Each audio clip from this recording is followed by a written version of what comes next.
2013, Mercedes-AMG launched their very first A45, and this car was a bombshell.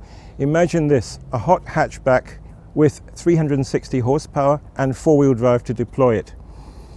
When it came to facelift time, they upped the ante because in the meantime the Audi RS3 had come out with over 380 horsepower, so AMG upped their power output to 381 horsepower, and that one is very important.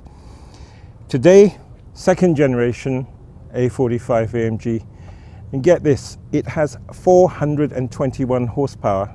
The one is still very important, but the 420, that puts it way over anything the opposition can field at this point.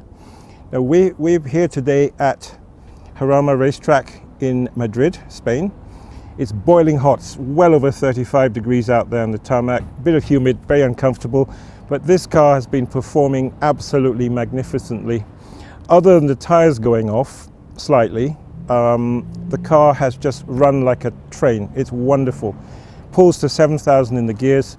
That 421 horsepower in the S version deployed 3.9 seconds to 100 kilometers an hour and top speed of 270 kilometers an hour. For a hot hatch, that makes it king of the heap. The seat of every AMG is a bit special. This is the office, the workplace. And as with all AMG cars, you have deeply shaped bucket seats here, hold you really well, fast road and on the racetrack. Small, thick sports wheel with the flat bottom, again typical AMG, paddle shifts there, and a full suite of the latest MBUX infotainment system. So let's take a close look at this.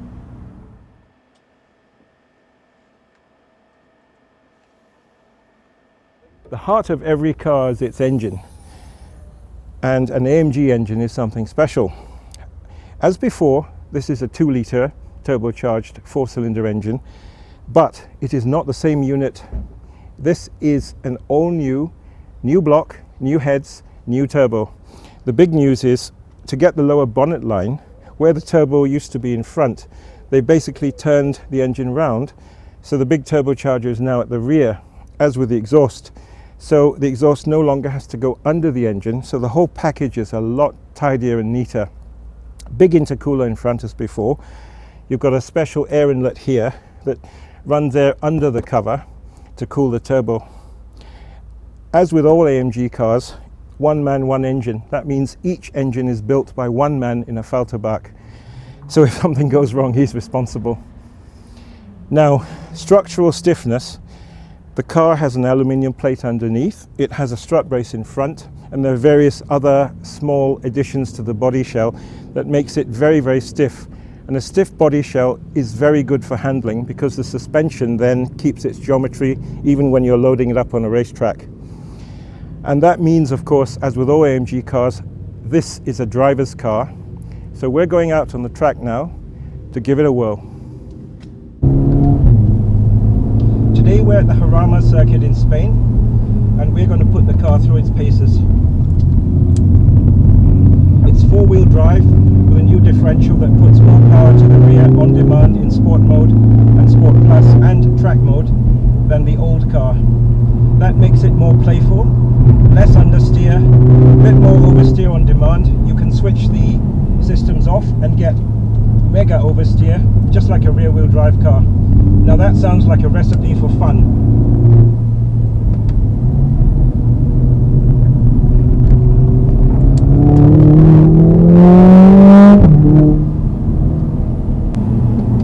Hard braking, brakes look very good.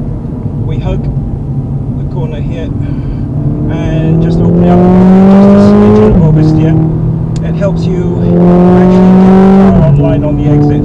Terrific stuff. Brakes are terrific, tireless. We've been thrashing this car through. It's 35 degrees out there, folks. Typical Spanish summer in July. But the brakes have stood up. The tires, well, less so because they're not cut tires.